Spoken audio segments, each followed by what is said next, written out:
Sup flappers, welcome back to another video, and it seems like it's been a while since we've made a video with chat here. So of course, welcome to the beautiful people in chat. Thank you guys for tuning in, and if you guys want to be featured in the video along with chat right here, make sure to tune in Wednesdays and Saturdays. Right after this video, we're going to be doing some giveaways here for chat as well, so maybe you guys who are watching on YouTube can catch one of the streams next time. Today's topic is going to be very broad and simple though. We're just going to be talking about the future of Genshin Impact, just looking at what MiHoYo has done currently for the game with new characters facilitating old characters as opposed to building into new metas. Now, one of the characteristics that MiHoYo likes to do things is always when they're trying to construct a new meta, it would seem when they release someone like Yoimiya, right? A pyro character on hit with pyro infusion, yet it doesn't take advantage of melt or vaporize very much, right?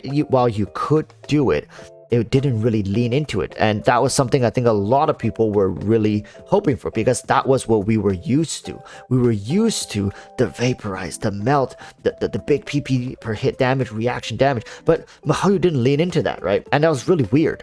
And then they came out with Kokomi. Literally never seen something like this before. Negative 100% crit rate. Hey, get that. People lost their minds. People didn't understand it.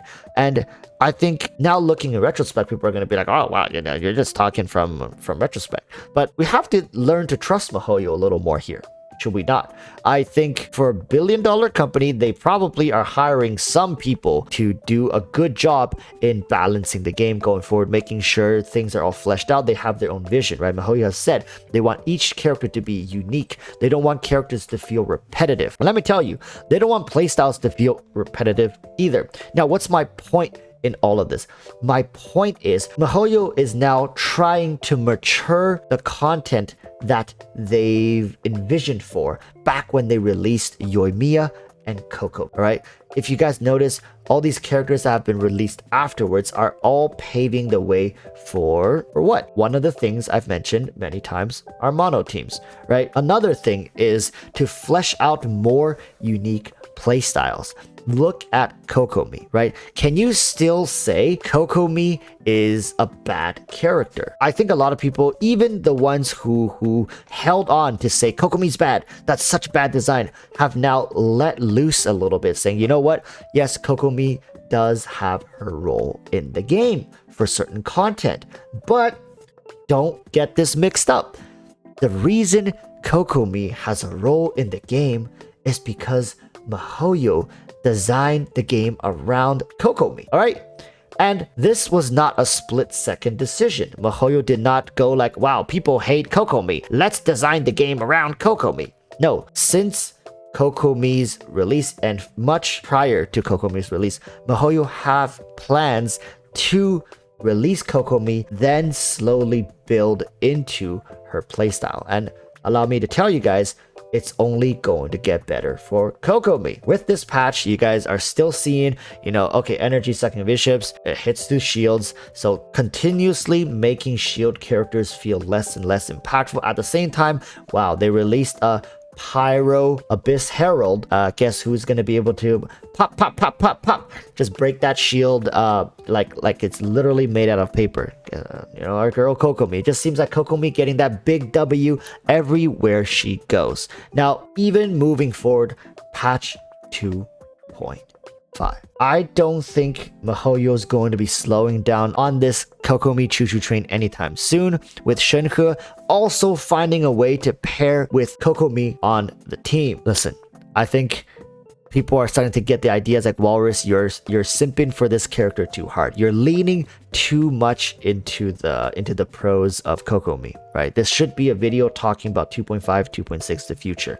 But let me tell you guys, for the foreseeable future, until we get Sumeru, it's going to be mono teams Kokomi, screw shielders, right? MiHoYo's gonna keep ramming it up the rear end for shielders. You like your shielders, right? Well, let's just find all sorts of different ways to make them not as impactful or difficult to use. And there has certainly been times where I feel like I would have to bench characters like Zhongli, bench characters like Bennett to fit someone like Kokomi to facilitate for the needs and the challenges that I'm running into.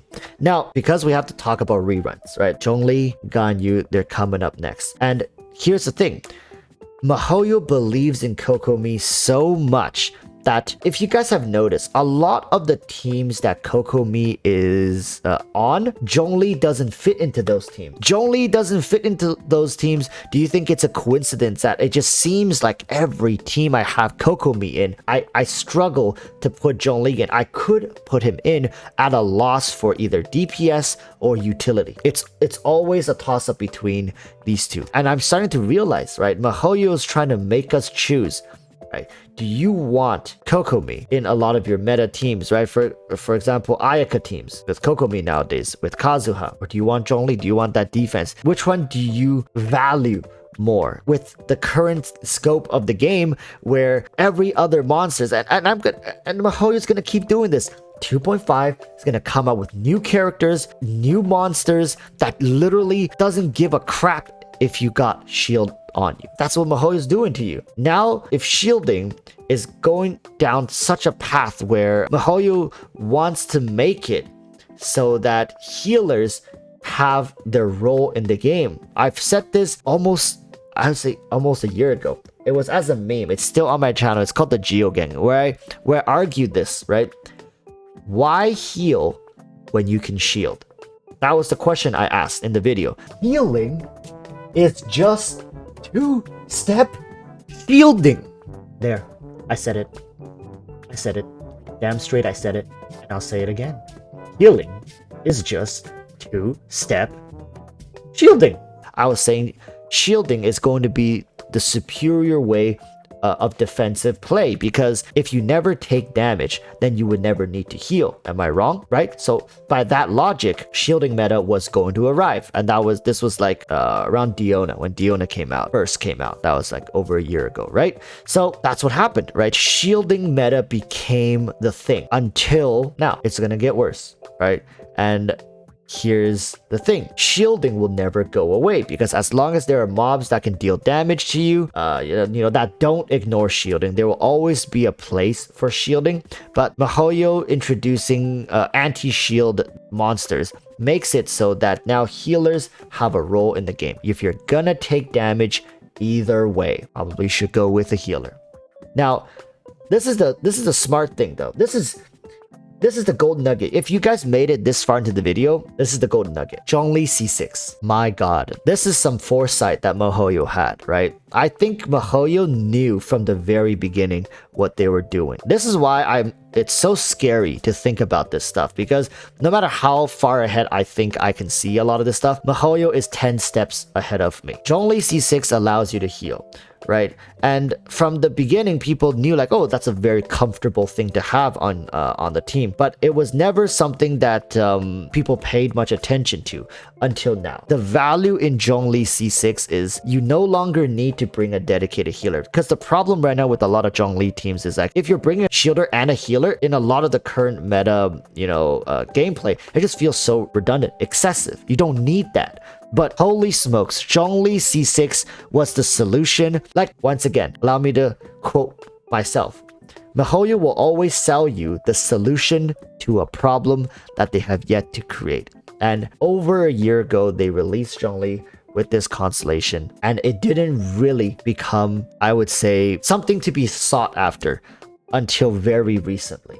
And I think with this Zhongli rerun, it's also perfectly timed, because right now we have this line where MiHoYo is releasing these anti-shield mobs, and it's just gonna get more, and it's gonna get worse. And let me tell you, his constellation has come and gone, right? His banner has come and gone for the 3rd time. So now as these monsters continue to bother the living hell out of shield users, people who invest into a C6 Zhongli are going to be able to benefit. So the big giga whales that MiHoYo is like, okay, all right, you guys want to continue playing with your shielders, get C6 Zhongli, then we'll leave you alone. But for everybody else, make your choice. So what's your choice gonna be, right?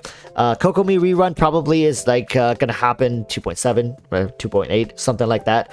But next patch, MiHoYo is gonna continue wringing us dry with these reruns. So people, it's time to make a choice. What do you guys think?